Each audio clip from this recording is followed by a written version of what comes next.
C'est toujours avec beaucoup de plaisir. Merci de faire partie de cette communauté de réflexion d'analyse sur le trading notamment et sur le développement personnel. Nous vous en remercions.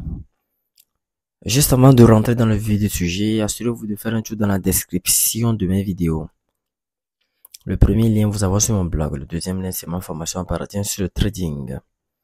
Alors, je vous ai partagé accidentellement cette opportunité puisque j'étais en train de fouiller. Au vu de mes analyses graphiques, j'étais en train de fouiller les marchés financiers et j'étais à l'affût également des opportunités palpables à présenter sur ma chaîne YouTube. Et là, j'étais tombé sur cette opportunité. Et finalement, dû à mes occupations et préoccupations, je n'ai pas pris la spéculation, étant donné que j'étais un peu pris. Sinon, personnellement, j'allais prendre la spéculation à la capture et clôture de bougie et bénéficier de cette longue impulsion baissière.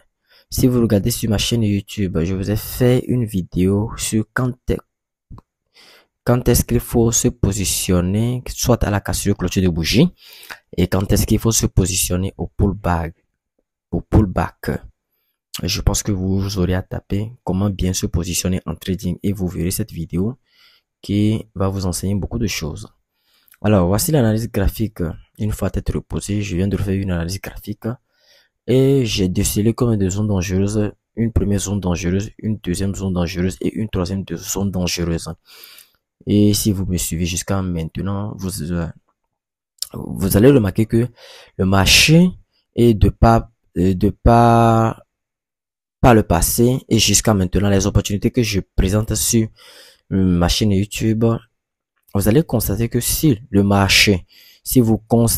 vous regardez bien, minutieusement bien les opportunités que je présente, à chaque fois que le marché heurte ou bien arrive à une zone dangereuse, le marché a tendance, soit si il ne casse pas la zone dangereuse, a tendance à dessiner une figure de retournement. Et là, si je dézoome un peu le graphique, vous pouvez constater que là, c'est clairement une zone dangereuse. Là, c'est un peu dans l'historique du marché qui a réagi fortement ici en tant que support, en tant que résistance, en tant que support, résistance. Vous l'aurez compris. Ce sont clairement des zones où le prix pourrait vous dessiner probablement et une figure de retournement. En l'occurrence ici, voici cette figure de retournement qui a été dessinée par le marché. Une figure de retournement claire et nette. Là, en l'occurrence, nous sommes en graphique 1 heure. Une figure de retournement claire et nette après le double creux. Voilà, le marché est venu dessiner cette figure de retournement sur cette zone dangereuse. Voilà, voici la zone dangereuse. Très bien. Et le marché est venu dessiner le retournement en question ici. Voilà. Donc, ce que moi, je vais vous inviter à faire. Néanmoins, si vous avez pris cette spéculation, c'est de protéger votre point d'entrée. Supposons par exemple que vous vous êtes positionné sur cette bougie rouge et que le marché est en train de dessiner un retournement ici. D'abord, il faut identifier la ligne de cours du retournement, voilà, comme je l'ai identifié. Et ensuite, protéger son point d'entrée, mettre son point d'entrée en break-even. Supposons par exemple que vous avez spécifié un stop loss ici, à ce niveau. Voilà, et vous déplacez votre stop loss. Bon. C'est-à-dire, un stop loss que vous avez peut-être spécifié ici, à ce niveau. Vous voyez? Voilà.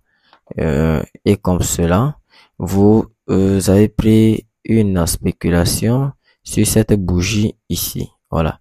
On pourrait dire que vous avez pris une spéculation là sur le clôture de bougie. Alors, ici, à ce niveau, vous voyez un peu, ça c'est votre point d'entrée. Voilà, point d'entrée. Vous avez mis un sell le marché ici, à ce niveau. Voilà. L'autre fois, le stop loss qui est peut-être initialement prévu chez vous. C'est une raison que je donne, hein, sur les 0,58, 524 par exemple. Vous le déplacez comme cela. Et vous entrez les nouvelles données et vous entrez les nouvelles valeurs. Voilà. Donc ici, ça serait votre entrée. Bon, supposons on écrit entrée.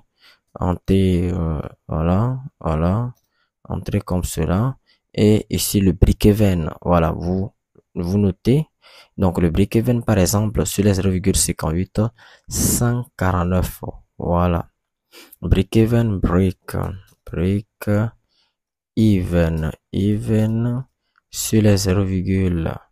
sur les prix. Bon, en l'occurrence, c'est une manière de parler. Sur les prix de 0,58, vous le modifiez. Et en fait, vous êtes en train de modifier votre stop loss. Voilà. Et en le faisant comme ça, vous êtes en train de sécuriser votre point d'entrée. Et ça s'appelle break-even. Tout simplement. Donc, au cas où le marché déciderait d'évoluer, puisque voilà, le retournement s'est présenté ici. Au cas où ce marché déciderait d'évoluer, et quand il touche le break-even là, vous sortez avec, vous sortez sans perte. Vous sortez avec le peu de profit que vous avez accumulé ici. Ça veut dire que vous n'êtes pas entré dans la spéculation. Tant bien même que vous êtes entré dans la spéculation, ça veut dire tout simplement que vous avez protégé votre point d'entrée tout simplement. Et au cas où le marché décide de continuer sa baisse, là, là, ça va dans votre avantage, hein. Et là, le marché continue tout simplement sa baisse. Voilà, tout simplement. Bon, voilà. J'ai identifié la ligne de cours de ce double creux et probablement, vous savez, hein, vous savez comment ça se passe pour les double creux. Déjà que vous avez identifié la ligne de cours et il faut mesurer la taille de l'impulsion comme cela. Et la taille de l'impulsion de la ligne de cours jusqu'à la cassure, non, jusqu'au premier creux et de le dupliquer à la cassure comme cela pour avoir le take profit, un take profit probable du double creux. Donc, on pourrait dire que ce retournement atteindra un take profit ici, si bien sûr le marché, étant donné que nous sommes encore sur les marchés de probabilité, que le trading n'est que probabilité, on pourrait dire que voilà, si le marché veut donner raison à ce retournement, voilà, le retournement va aller en l'air. Bon, pas aller en l'air, ça c'est pas vraiment le trading. Ça c'est pas vraiment un jeu. Désolé. Disons que le marché va vraiment poursuivre voilà, une tendance, une impulsion haussière jusqu'à ce qu'il n'arrive ici à ce niveau.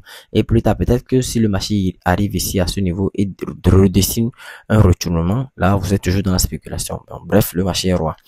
Donc, vous l'aurez compris. Voilà, voici un peu l'impact des retournements. Et si vous avez pris cette spéculation, c'est ce qu'il faut faire. Moi, je devais prendre la spéculation, mais j'étais un peu occupé, raison pour laquelle j'ai manqué cette spéculation.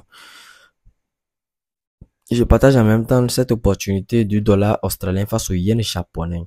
Là, voilà, il y a beaucoup trop de zones dangereuses ici sur cette spéculation, mais la stratégie reste la même que ça. Vous voyez un peu, ce sont les mêmes choses, voilà. Sauf que ici, voilà, les zones dangereuses, nous avons 1, 2, 3, 4, 5 et 6. Et un take profit final situé jusqu'ici, c'est bien sûr la spéculation de swing trading nous donne raison jusque là. Nous avons un beau canal haussier suivi de quoi? Suivi d'un double creux que nous pouvons identifier ici à ce niveau. Nous avons la cassure de clôture du double creux et probablement un retest au niveau de notre zone d'action, c'est-à-dire notre zone clé. Pour pouvoir nous positionner à la vente de cet actif. Nous pouvons remarquer que après la cassure de clôture de bougie, le marché a fait une petite correction vers le haut et est venu heurter notre zone d'action avec une bougie rouge et probablement dû au rejet peut-être des, des, des acheteurs ici à ce niveau. Ils ont préféré monter un peu le prix. Les acheteurs ont préféré monter un peu le prix en bougie verte. Voilà, comme vous pouvez le constater. En bougie verte avant peut-être plus tard de rechuter le prix, avant peut-être de laisser place aux vendeurs et pour faire rechuter le prix tout simplement. Bref, ce qui va nous concerner ici, c'est d'attendre une cassure de clocher de bougie en dessous de de notre zone d'action. Pour ceux qui sont de la première école, pour ceux qui sont de la deuxième école, vous savez comment ça se passe. Vous attendrez tout simplement le pullback, hein, bien sûr. Voilà. Je dézoome un peu, vous allez voir que même dans l'historique du marché, ce sont des zones qui ont fortement agi. Vous voyez un peu. Ici, ça agit tellement en tant que support. Finalement, le marché a cassé ça. Ça agit en tant que ça agit ici en tant que résistance au prix. Finalement, le marché a cassé ça et ça agit en tant que support. Voilà. Entre autres, disons une consolidation ici à ce niveau et une deuxième consolidation ici à ce niveau. Voici la première consolidation et voici la deuxième consolidation. Donc, il ne faut pas prendre à la légère ces zones dangereuses parce que ce sont des zones où le prix pourrait vous dessiner des figures de retournement. Alors, je pense que ça, c'est le graphique de l'OD JPY. Voilà, le graphique de l'OD JPY et l'autre c'est le graphique de l'aude face au franc suisse. Je vais m'arrêter là pour cette vidéo. J'espère que vous avez aimé et apprécié.